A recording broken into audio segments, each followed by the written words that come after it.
नांदेडच्या राजकारणामध्ये किंगमेकर असलेल्या अशोक चव्हाण यांची भाजपमध्ये आल्यानंतर कोंडी करण्याची खेळी चव्हाणांचे कट्टर विरोधक राष्ट्रवादीचे आमदार प्रताप पाटील चिखलीकर आणि शिवसेनेचे आमदार हेमंत पाटील यांनी केल्याचं दिसतंय।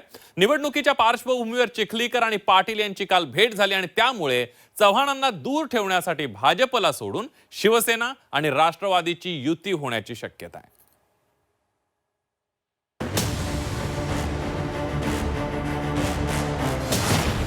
नांदेडमध्ये सेना राष्ट्रवादीचा डाव एकाकी अशोकराव।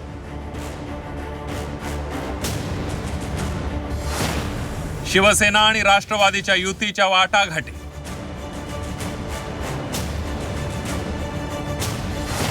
नांदेड महापालिकेत अशोक चव्हाण एकाकी। नांदेड वाघाळा महापालिका म्हणजे अशोक चव्हाण असं समीकरण आहे। यावेळी अशोक चव्हाणांच्या एकाधिकारशाहीला आव्हान देण्यासाठी मित्रपक्ष सरसावल्याचं चित्र आहे।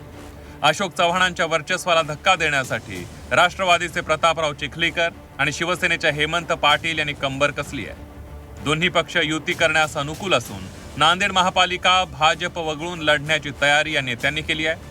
भाजपनं जागा वाटपात अन्याय केल्याचा आरोप शिवसेनेच्या हेमंत पाटलांनी केलाय।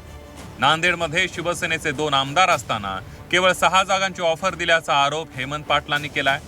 स्वाभिमानानं वेगळा पर्याय शोधल्याचा दावा हेमंत पाटील यांनी यावेळी केलाय। 81 पैकी केवळ 6 जागा घ्या असा प्रस्ताव भाजपकडून आलेला आहे। तर हे अपमानास्पद असं हे वागणूक आहे। या शहराचे दोन्ही आमदार असताना 60% जागा दिल्या पाहिजे, पण 60 नाही तर किमान 50-50% जागा तरी त्यांनी दिल्या पाहिजे। भाजपा जर आपल्या बरोबर लढत नसेल तर शिवसेना राष्ट्रवादी अशी युती आपण शहरामध्ये करूया आणि निश्चित त्या संदर्भात सकारात्मक विचार आम्ही करत आहोत। प्रतापराव चिखलीकरांनी भाजपसोबत युती करणार नाही अशी थेट भूमिका घेतलेली नाहीये, पण शिवसेनेच्या हेमंत पाटलांची युतीबाबत चर्चा सुरू असल्याचं त्यांनी सांगितलंय। महायुतीत मतविभाजन होऊ नये असं मत त्यांनी मांडलंय। त्यांना काल फोन केला तर ते म्हणाले, दादा मी तुमच्याकडे भेटीसाठी येतो। त्यांच्या वाढदिवसाच्या निमित्ताने मी शुभेच्छा दिल्या। आल्याच्या नंतर आपण सर्वजण मिळून एकत्रित लढू अशा पद्धतीची चर्चा झाली आणि त्यांची तशी मानसिकता आहे। शिवसेना भाजपच्या हालचालींकडे अशोक चव्हाणांनी दुर्लक्ष केलंय।